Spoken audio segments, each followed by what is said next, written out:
भारत की खोज किसने की? यह सवाल सुनने में जितना आसान लगता है, असल में उतना ही गहरा और दिलचस्प है। अक्सर हम स्कूल में पढ़ते हैं कि वास्को द गामा ने भारत की खोज की, लेकिन क्या सच में उन्होंने भारत की खोज की थी? क्या भारत उससे पहले दुनिया के लिए अज्ञात था? यह कहानी सिर्फ एक व्यक्ति की नहीं, बल्कि हजारों साल पुरानी सभ्यता, व्यापार और यात्राओं की है।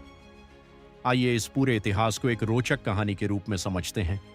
हेलो दोस्तों, आप देख रहे कहानियों का इतिहास। ऐसी ही कहानियों को देखने के लिए वीडियो को लाइक करें और चैनल को सब्सक्राइब करें। बहुत पहले, जब दुनिया के कई हिस्से अभी विकसित नहीं हुए थे, तब भारत एक समृद्ध और विकसित सभ्यता था।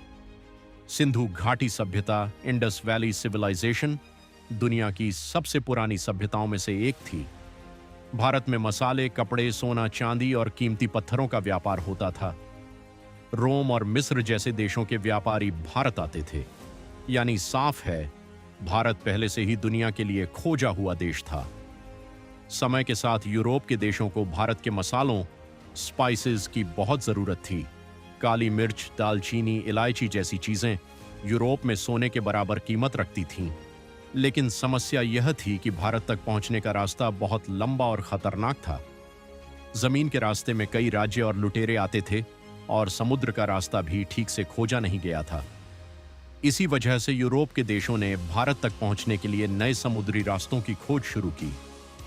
15वीं सदी में यूरोप में एक नया दौर शुरू हुआ जिसे एज ऑफ एक्सप्लोरेशन कहा जाता है। इस समय कई नाविक नए नए देशों और रास्तों की खोज में निकल पड़े। इसी दौरान एक नाविक क्रिस्टोफर कोलंबस भी भारत की खोज में निकला, लेकिन गलती से वह अमेरिका पहुंच गया।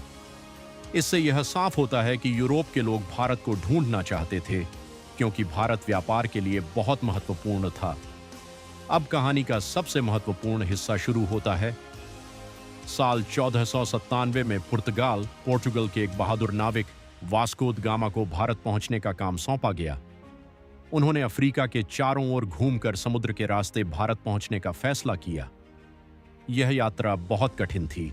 समुद्र में तूफान, बीमारियां और खाने पीने की कमी जैसी कई परेशानियां आईं, लेकिन हार नहीं मानते हुए वास्को द गामा आगे बढ़ते रहे। वास्को द गामा ने अफ्रीका के दक्षिणी सिरे केप ऑफ गुड होप को पार किया। यह एक बहुत खतरनाक समुद्री रास्ता था, जहां तेज हवाएं और ऊंची लहरें जहाजों को डुबा सकती थीं। लेकिन उनकी हिम्मत और योजना के कारण वे इस मुश्किल को पार कर गए। आखिरकार 1498 में वास्को द गामा भारत के कालीकट, आज का कोझिकोड, केरल पहुंचे। यह वही पल था जिसे अक्सर भारत की खोज कहा जाता है। लेकिन सच यह है कि उन्होंने भारत की खोज नहीं की, बल्कि यूरोप से भारत तक का समुद्री रास्ता खोजा। कालीकट में वास्को द गामा की मुलाकात वहां के राजा जमोरिन से हुई। शुरुआत में दोनों के बीच अच्छे संबंध बने, लेकिन बाद में व्यापार को लेकर कुछ मतभेद भी हुए। फिर भी यह मुलाकात इतिहास में एक महत्वपूर्ण घटना बन गई। वास्को द गामा की इस यात्रा के बाद यूरोप के कई देश भारत आने लगे। पुर्तगाल, नीदरलैंड, डच, फ्रांस, ब्रिटेन, इन सभी देशों ने भारत में व्यापार शुरू किया। धीरे धीरे यह व्यापार उपनिवेशवाद, कॉलोनियलिज्म में बदल गया।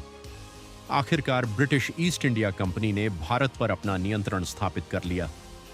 ब्रिटिश शासन ने भारत के संसाधनों का उपयोग अपने फायदे के लिए किया। भारतीय उद्योग कमजोर हुए, किसानों पर भारी कर लगाए गए, लोगों को कठिन जीवन जीना पड़ा। लेकिन इसी दौर में भारत में स्वतंत्रता की भावना भी जागी। भारत ने लंबे संघर्ष के बाद 1947 में आजादी प्राप्त की। इस संघर्ष में कई महान नेताओं ने योगदान दिया, जैसे महात्मा गांधी, भगत सिंह, सुभाष चंद्र बोस। अब सबसे बड़ा सवाल, भारत की खोज किसने की? सच्चाई यह है, भारत पहले से ही एक विकसित और प्रसिद्ध देश था। कई देशों के लोग यहां आते जाते थे, इसलिए भारत को खोजा नहीं गया। सही जवाब यह है, वास्को द गामा ने यूरोप से भारत का समुद्री रास्ता खोजा। यह कहानी हमें सिखाती है कि इतिहास को समझने के लिए हमें सिर्फ किताबों की लाइनें नहीं, बल्कि पूरी सच्चाई जाननी चाहिए। भारत की खोज कोई एक घटना नहीं थी, बल्कि यह हजारों साल की सभ्यता, व्यापार और यात्राओं का परिणाम था। वास्को द गामा का योगदान महत्वपूर्ण था, लेकिन भारत की असली पहचान उससे बहुत पहले से थी। भारत को खोजा नहीं गया था, बल्कि दुनिया ने धीरे धीरे भारत को समझा।